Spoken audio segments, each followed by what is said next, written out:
स्वामी विवेकानंद को तालियां इसलिए मिली कि बाकी सब लेडीज एंड जेंटलमैन कह रहे थे। जब मैंने रिसर्च किया, मेरी लुई बर्ग नाम की महिला ने 6 ग्रंथ लिखे स्वामी विवेकानंद की विदेश यात्राओं के, Swami Vivekananda in the West new discoveries इस नाम से। वो मेरी लुई बर्ग ने शिकागो की उस धर्म सभा में उपस्थित जो श्रोतागण थे उसके प्रत्येक के साथ संपर्क किया, जो जीवित थे, जो जीवित नहीं थे उनके वंशजों के साथ, उनकी डायरिया खंगाली, उसके पूरे मिनट्स पढ़े। और उसके बाद में वो कहती है स्वामी विवेकानंद पहले व्यक्ति नहीं थे, चौथे व्यक्ति थे। उनसे पहले 3 लोगों ने ब्रदर्स एंड सिस्टर्स नाम का संबोधन किया था। श्रीलंका से एक बौद्ध साधु गए थे, धम्मपाल अंगीकारा, उन्होंने किया था। एक बौद्ध भिक्खु जापान से आए थे, उन्होंने भी यही बंधु और भगिनी वाला संबोधन किया था। और तीसरे प्रताप चंद्र मजुमदार थे, जो भारत से ही गए थे, थियोसॉफिकल सोसाइटी के प्रतिनिधि थे, उन्होंने भी किया था। स्वामी विवेकानंद चौथे थे। उस सभागृह ने पहले 3 बार वो संबोधन सुना था, उसके बावजूद नाविन्य के कारण तालियां नहीं बजी थी 2.5 मिनट तक।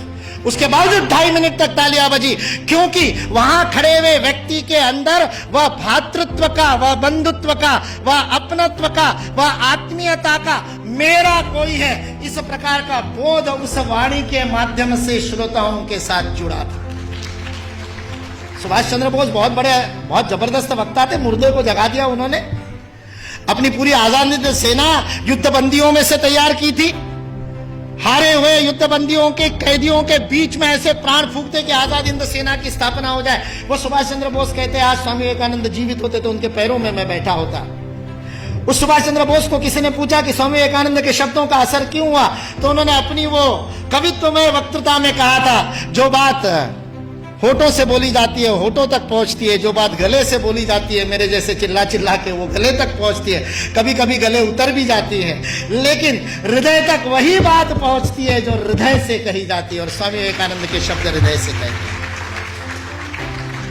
सारा 1.5 महीने का अपमान विष का प्राशन करने के बाद ये शिव वहां खड़ा होकर के कल्याण के मंत्र बोलता है और अमेरिका निवासियों को बहनों और भाइयों कह करके बोलता है, जिन अमेरिका वासियों ने उसको खाने के लिए नहीं दिया था, दर दर की ठोकरें खाने पर मजबूर कर दिया था, यू ब्लैक गेट आउट कह करके जिसका हर दरवाजे पर स्वागत हुआ था, 1.5 महीने तक अपमान सहने के बाद उस अपमान के विष को पी करके भारत का हिंदुत्व का सच्चा प्रतिनिधि जिसने गर्व से कहो हिंदू है, उस दिन 11 सितंबर को पहली बार बोला था कि मैं गर्व से कहता हूं कि उस हिंदुत्व का मैं प्रतिनिधि हूं। बस स्वामी विवेकानंद सच्चे अर्थ में प्रतिनिधित्व करता है और उस पूरे सभागार को ही नहीं, पूरी अमेरिका को अपने भातृत्व बोध से बोधित करता है।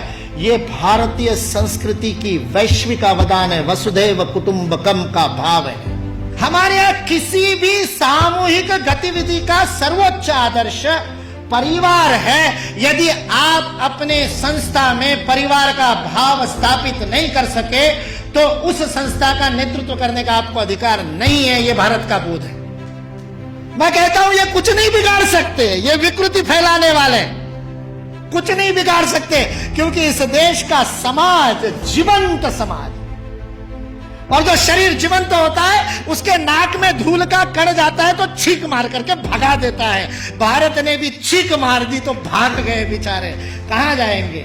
और आज जिस बात के ऊपर हंसते थे उन सारी बातों को स्वीकार करने के लिए विश्व मजबूर है, विवश है।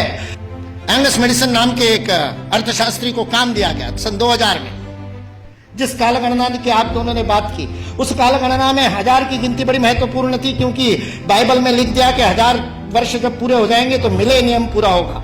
और मिलेनियम का बाइबलिकल अर्थ है कि उस दिन वापस आएगा क्राइस्ट, और उसके बाद में सबका जजमेंट होगा और सबको कौन किसने पास में बैठेगा वो तय होगा, और जिसने नहीं माना होगा उन सबको जहन्नुम में भेज दिया जाएगा। 1000 साल बाद हुआ नहीं तो सबको लगा 2000 साल बाद हुआ। इसलिए 2000 बड़ा महत्वपूर्ण वर्ष था।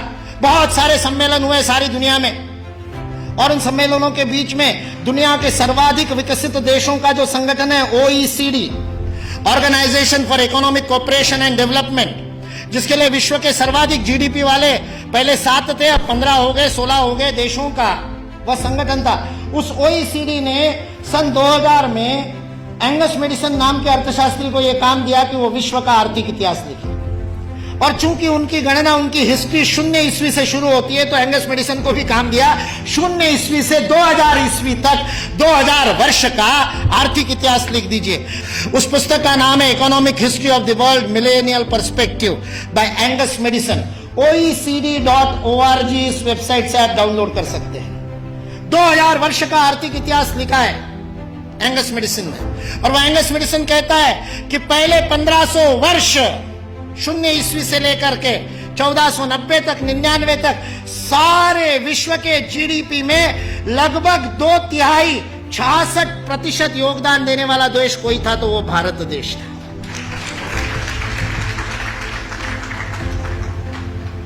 मैं सोच रहा था, इतिहास का मैं विद्यार्थी हूं, आपके जैसा इतना अध्ययन तो नहीं किया, लेकिन मैं सोच रहा था ये 1500 से क्या संबंध है। तो पता चला वास्को दी गामा 1498 में आया था। और मतलब उसने भारत को खोजा, ऐसा हम लोग भी लिखते हैं, तो उससे पहले कोई गुम हो गया होगा। जो गुम हुआ भारत था वो विश्व के 2/3 जीडीपी को प्रोड्यूस करने वाला, और केवल प्रोड्यूस करने वाला नहीं, विश्व को समृद्धि का अवदान देने वाला, वितरण करने वाला। विल ड्यूरांड अमेरिकन इतिहासकार है, 11 खंडों में उसने लिखी है हिस्ट्री ऑफ सिविलाइजेशन। वह विल ड्यूरांड लिखता है सारे विश्व को संपदा का वितरण करने वाला कोई देश होगा तो वह देश भारत देश है। वितरण शब्द प्रयोग किया है, लेन देन नहीं, वितरण करने वाला देश। सारे दुनिया में हमारे व्यापारी जाते थे। वो वास्को दी गामा को भी हमारे ये गुजरात का व्यापारी, वास्को दी गामा ने अपनी डायरी में लिखा है, वो गुजरात का व्यापारी पानी के जहाज लेकर के उसको मिला साउथ अफ्रीका में। उसको तो भारत मिला नहीं था। इसने कहा अच्छा भारत खोज रहे हैं, चलो मैं ले चलता हूं। उसको मसाले भरने थे, इसलिए वो कालीकट गया, इसलिए वास्को दी गामा को कालीकट ले गया, नहीं तो भरूच ले आता गुजरात में। फिर हमारे इतिहास वाले लिखते कि वास्को दी गामा भारत को खोजता खोजता भरूच पहुंच गया। वास्को दी गामा को भारत के व्यापारी कान्हा भाई ने खोजा, मिल गया, और उसको कहते को भारत खोजने, चल भाई मैं दिखाता हूं, चल मेरे साथ, और साथ में ले। ये वास्को दी गामा ने अपनी डायरी में लिखा है, वो बेईमान नहीं है, उसको छिपा करके इतिहास की किताबें लिखने वाले बेईमान। वास्को दी गामा की डायरी का उद्धरण दिए बिना हमारे को गलत इतिहास पढ़ाने वाले बेईमान है।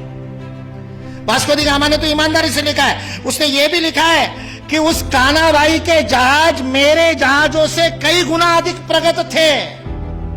40 खेने वाले लगाने के बाद भी मेरे जहाज को उतनी गति नहीं थी जो उससे 3 गुना बड़े, 3 मंजिल वाला जिसके ऊपर डेक था, ऐसे जहाज को केवल 16 नाविक खेते थे। ऐसा कान्हा भाई का जहाज था। भारत की विज्ञान और तकनीकी की स्थिति अंग्रेज इस देश में आए तब सारे विश्व से अधिक उन्नत थी। ये अंग्रेजों में से कुछ ईमानदार इतिहासकारों ने लिख करके रखा। इसलिए जो इस गलतफहमी में है कि अंग्रेज इस देश में नहीं आते तो भारत में तो कोई विज्ञान ही नहीं होता, वो इस बात को समझ ले कि अंग्रेज इस देश में नहीं आते तो केवल भारत का ही नहीं, विश्व का विज्ञान आज है उससे अधिक प्रगत होता।